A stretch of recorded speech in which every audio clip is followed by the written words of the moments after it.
Hello? Oh, yeah, okay.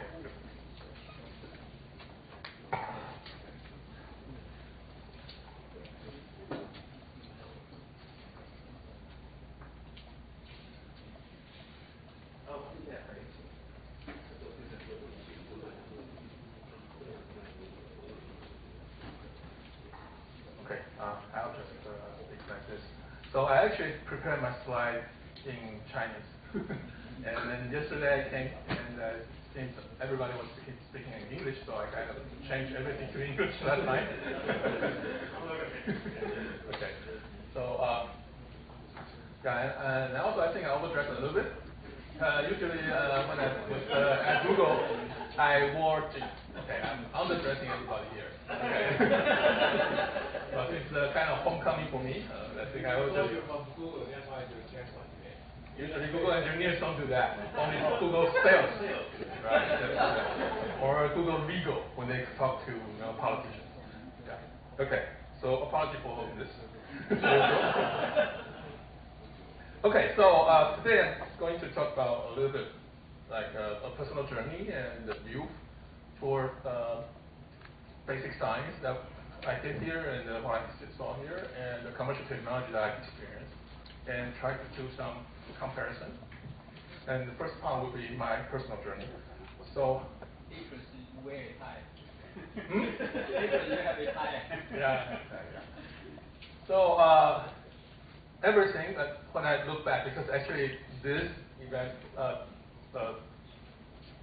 allowed me to look back to my career and see the important milestones or things that happened or events.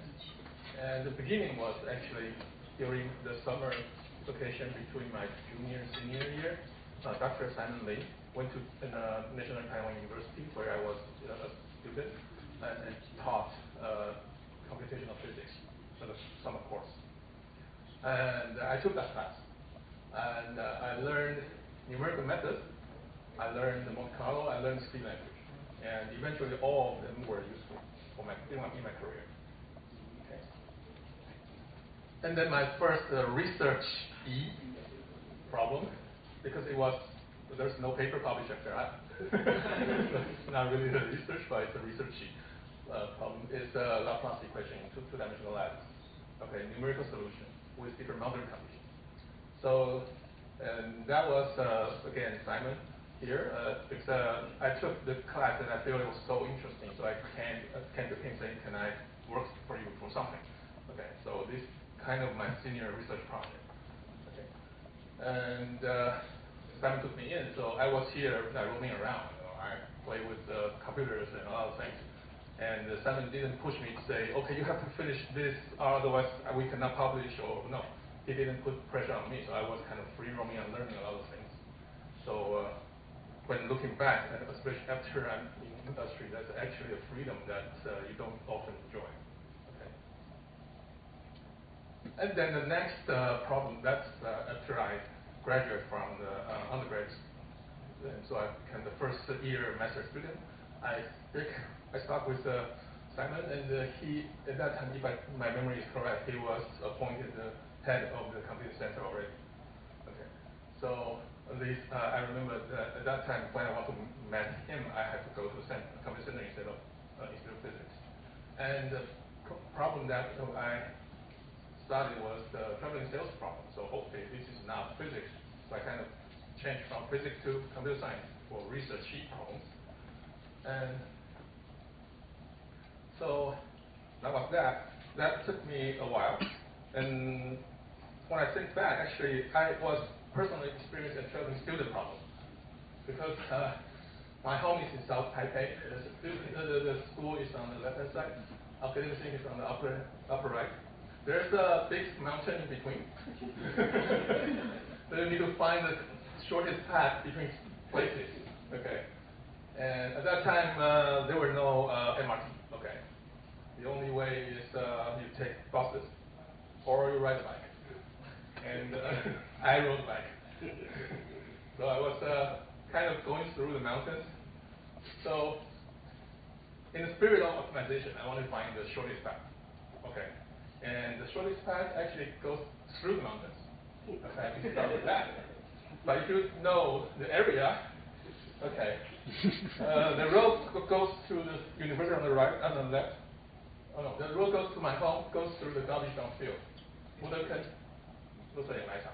Okay, so the smell wasn't good. Okay, when you road You do it or Google do it? I did it. I drew it.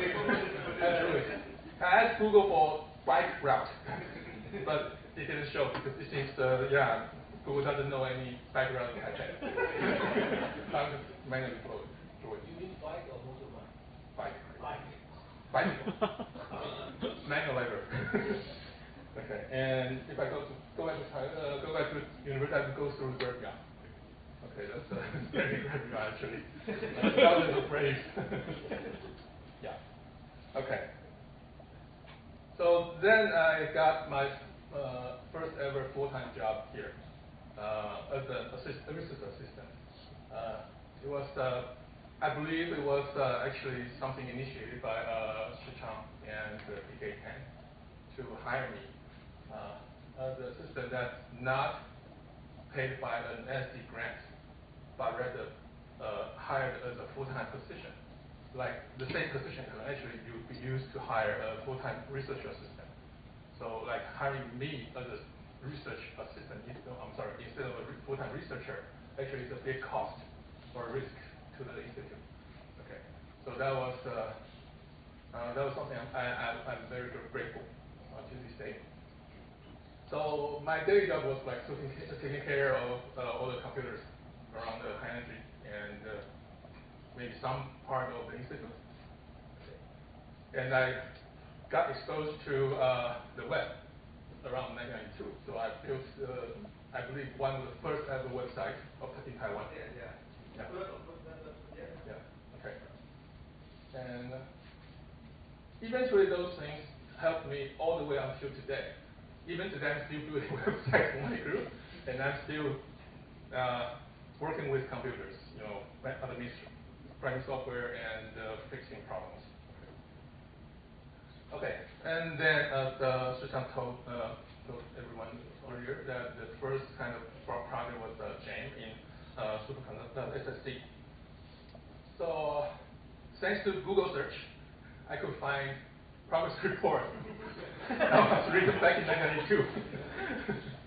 And this was the first progress report from JAM that the Institute of the Physics Academic Syndicate showed up. Okay, so that was here. Okay, that was here. And Yan Shu, Telling, and Shichang, PK, Wang Mingzhi, and me were listed as members. Okay. And all we did was we did JL3 simulation. So for those of you probably are familiar with that, nowadays people use JL4, which is written in C++, much modern language, and JL3 was in Fortran. So coming from a C background for me, that was kind of painful, but that's how we had to do. Okay. And then in 1993, I started to work on CDF. Okay. So my PhD thesis was top part mass measurements in dielectron channel. Okay. And during that time, I was in PhD program, so I had kind of not typical situation because I had 3 advisors.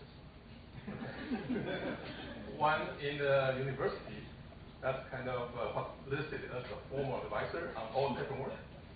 And one here, that's Shichang, who hired me, okay, that paid me actually, and do a lot of work. And I also had an advisor in Fermilab, who kind of made sure that I fulfill my obligation to the contribution, to the collaboration, and some analysis.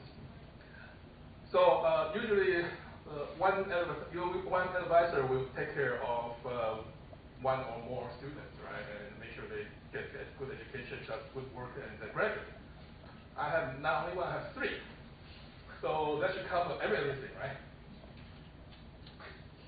But there's something missing if you can look at it, think about it. Where's my thesis? Okay. So the Ministry of Education set a nominal time for graduation for a PhD student to be 6 years, and if necessary, to extend it to 7 or 8 years. But usually, you think 6 years kind of upper limit. So at my 5th year, halfway through my 5th year, I said, okay, I'm almost at the deadline now. I'm not sure how my thesis is. So I talked to the Fermilab advisor. Well, I ran into him in the hallway to say, how about this topic? Can I do this for my thesis? And he thought for, I don't know, 10 seconds. Sure, go ahead. So that became my thesis. Okay, and here I especially have to thank Yaroslav, who is a visiting research scientist from Slovakia. And he helped me very, very much. Like my daily discussion is basically with him to find out like what kind of algorithm can we do. Because this measuring top-point mass in dimension is an under constraint problem. You don't have enough variables to solve it. So you have to come up with some genuine, intelligent way. So we came up with something. Eventually, we can finish it, and I could graduate in time. So thank God for that. And the following is an extract from the annual report of the Institute in July 1997. Thank God we have got Google search. I can find it. Yeah. So it talks about my thesis and things like that. Okay. But it's amazing that we still have this on record somewhere on the web. Otherwise, even Google cannot help. Okay.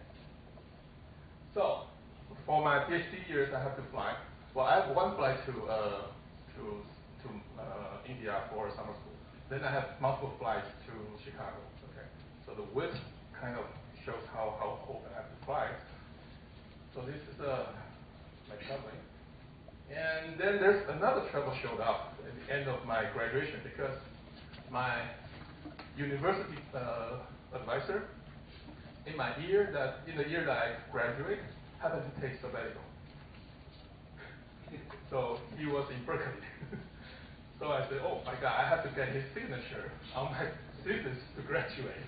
So I have to fly to San Francisco to find him. Yeah. Okay. All right. So and then I was a postdoctor here and did some work on the AMS pilot flight. So basically, I did 3 work. And the first work is when first time when you start, and they say, okay, now you guys, you are here yourself. Not about it. Actually, my first trip for AMS was to Zurich, because at that time the detector was being assembled there.